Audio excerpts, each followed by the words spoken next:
Hello à tous, c'est Audrey, j'espère que vous avez faim et que vous allez tous très bien. Aujourd'hui, je vais réaliser un lomo saltado, autrement dit en français tout simplement du bœuf sauté.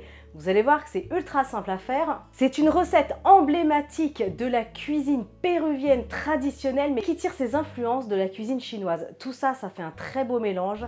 En résumé, du bœuf sauté ultra tendre avec des oignons, servi avec quelques frites et un petit peu de riz. Vous allez adorer. Allez, vous êtes prêts? Toutes les étapes en vidéo, c'est parti! Pour cette recette, on aura besoin de frites. Alors pour ma part, elles sont maison, je viens juste de les faire. Quantité comme vous voulez. Ensuite, il faudra du riz, pareil, la quantité comme vous voulez.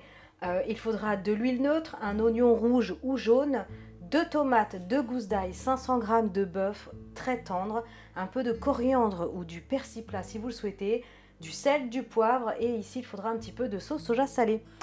Toutes les proportions exactes, vous pouvez les retrouver sous la vidéo. Allez, c'est parti pour cette recette. Alors, vous allez voir que cette recette est très rapide à mettre en route. Je vais prendre les tomates, simplement je vais les couper en gros morceaux. Comme ça, elles vont vraiment garder leur forme pendant la cuisson. Allez, ensuite j'épluche l'oignon, oignon rouge, oignon jaune, oignon nouveau, prenez ce que vous avez à la maison. Et là pareil, je vais couper l'oignon vraiment en gros morceaux.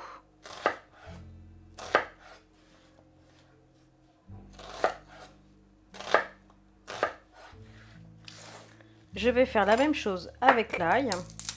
Allez, une fois l'ail épluché, je le coupe en deux et là je vais le dégermer. Je vais tout simplement le couper en petites tranches fines.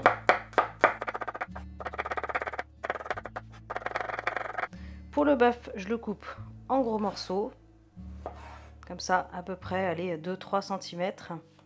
Allez, je fais pareil avec tout le reste de la viande, on se retrouve juste après. J'ai donc la viande qui est prête, impeccable. Là, ce que je vais faire, c'est que je vais l'assaisonner.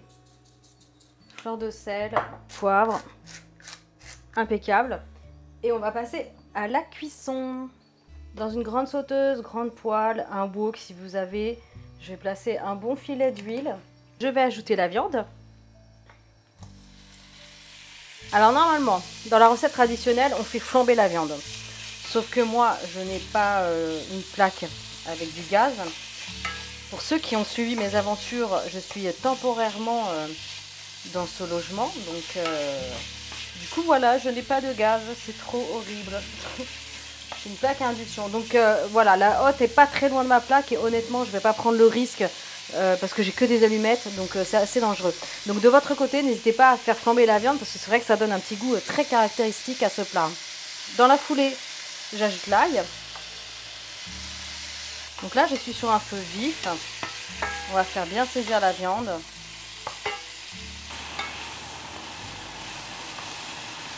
Ça commence à sentir très bon. Alors, la viande, elle a cuit à peu près 4 minutes. Il faut qu'elle soit dorée, mais elle peut être encore un petit peu rouge à l'intérieur et c'est impeccable. À ce moment-là, je vais ajouter les tomates avec l'oignon. Je prolonge la cuisson pour, allez, 1 minute 30 à peu près. Il faut que ça cuise, mais il faut quand même qu'on garde du croquant. Allez, au bout d'1 minute 30, je vais ajouter la sauce soja salée, l'équivalent d'une cuillère à soupe. Si ça manque de sel, vous doserez à la fin, bien sûr. Allez, je prolonge la cuisson pour 1 minute et ça va être prêt. On est bon, allez. Je coupe le feu et je vous montre comment ça se présente. Un petit bol de riz, quelques frites. Et il n'y a plus qu'à. Allez, au moment de servir, ajoutez un petit peu de coriandre ou du persil plat et vous allez juste vous régaler. Bon, allez, c'est pas le tout, mais dégustation. Oh là là, dégustation. C'est très tendre. Regardez, un petit peu d'oignon. Un peu de frites. C'est fameux. Écoutez, moi je vous laisse parce qu'on va passer à table. Il est bientôt 13 h. J'ai tellement faim. Franchement, foncez. Vous avez vu, Pas vraiment, non, on va dire même pas du tout d'ingrédients spécifiques. Sauce soja, on en trouve partout, vous n'avez pas d'excuses pour réaliser cette recette. Vraiment, je compte sur vous. En attendant, pensez bien à liker, partager, abonnez-vous à la chaîne si ce n'est pas encore fait. Et moi, je vous dis à très bientôt pour des recettes super méga gourmandes. Ciao!